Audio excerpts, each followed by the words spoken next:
जय हो माता रानी की। हेलो दोस्तों, आज हम आपके सामने प्रस्तुत करने जा रहे हैं दुर्गा सप्तशती का 8वां अध्याय हिंदी में। रक्त बीज वध। मैं अणिमा आदि सिद्धिमयी किरणों से आवृत भवानी का ध्यान करता हूँ।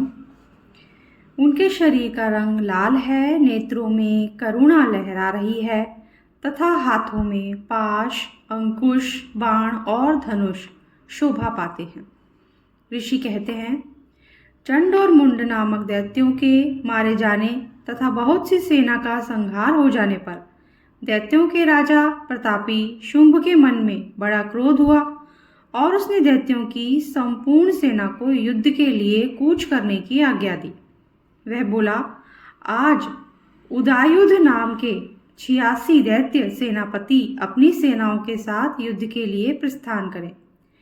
कंबू नाम वाले दैत्यों के 84 सेनानायक अपनी वाहिनी से घिरे हुए यात्रा करें।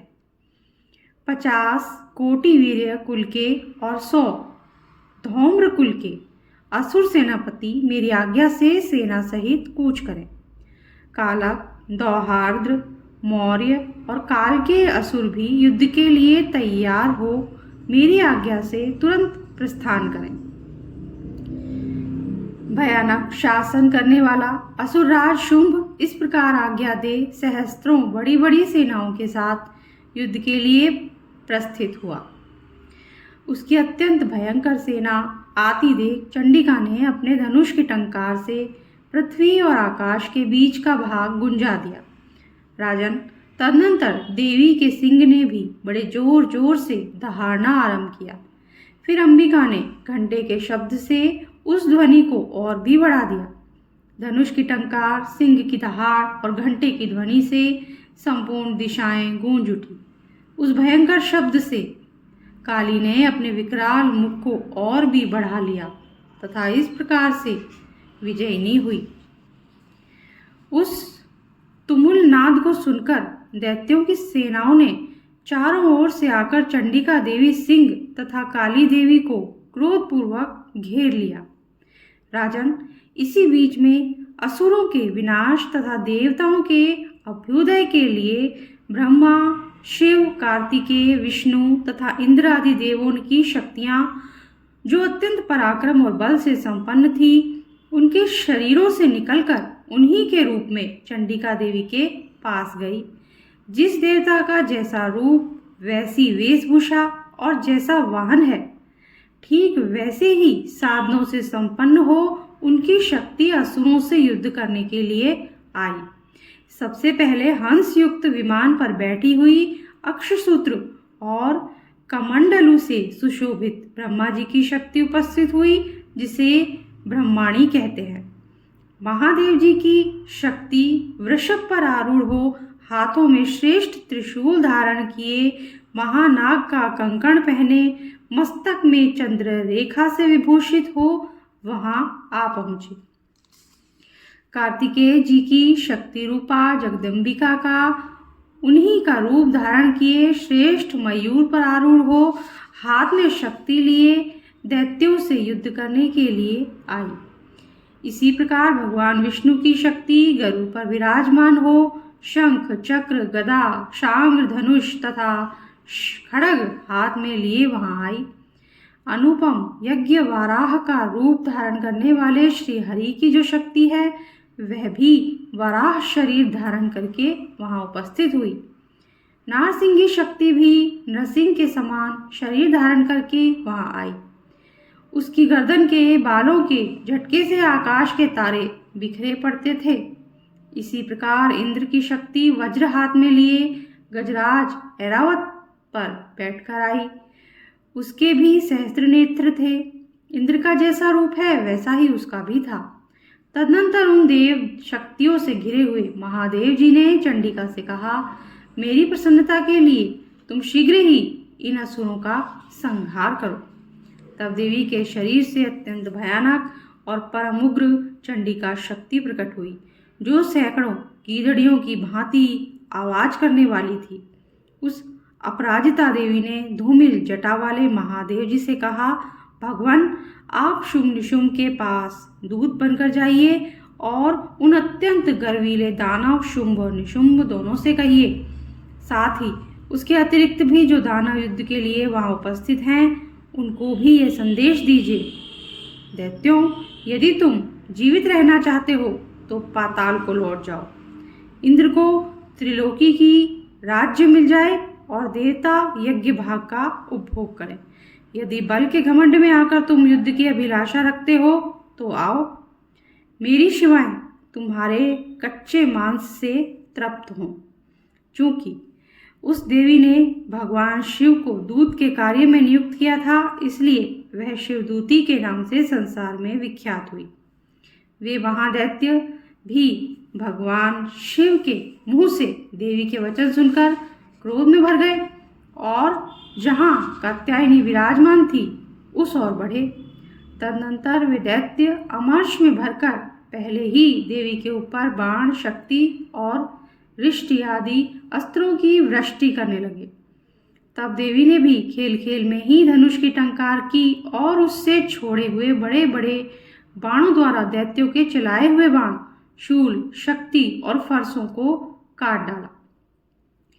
फिर काली उनके आगे होकर शत्रुओं को शूल के प्रहार से विदीर्ण करने लगी और खट्वांग से उनका कचूमर निकालती हुई रणभूमि में विचरने लगी। ब्रह्माणी भी जिस जिस और दौड़ती उसी और अपने कमंडलू का जल छिड़ककर शत्रुओं के ओज और पराक्रम को नष्ट कर देती थी। महेश्वरी ने त्रिशूल से तथा वैष्णवी ने चक्र से और अत्यंत क्रोध में भरी हुई कुमार कार्तिकेय की शक्ति ने शक्ति से दैत्यों का संहार आरंभ किया। इंद्र शक्ति के वज्र प्रहार से विदीर्ण हो सैकड़ों दैत्य दानव रक्त की धारा बहाते हुए पृथ्वी पर सो गए। वाराही शक्ति ने कितनों को अपनी थूथुन की मार से नष्ट कर दिया। दाढ़ों के अग्रभाग से कितनों की छाती छेद डाली तथा कितने ही दैत्य उसके चक्र की चोट से विदीर्ण होकर गिर पड़े। नारसिंगी भी दूसरे महादैत्यों को अपने नखों से विदीर्ण करके खाती और सिंहनाद से दिशाओं एवं आकाश को गुंजाती हुई युद्ध क्षेत्र में विचरने लगी। कितने ही असुर शिवदूती के प्रचंड अट्टहास से अत्यंत भयभीत हो पृथ्वी पर गिर पड़े और गिरने पर उन्हें शिवदूती ने उस समय अपना ग्रास बना लिया। इस प्रकार क्रोध में भरे हुए मात्र गणों को नाना प्रकार के उपायों से बड़े बड़े असुरों का मर्दन करते देख दैत्य सैनिक भाग खड़े हुए।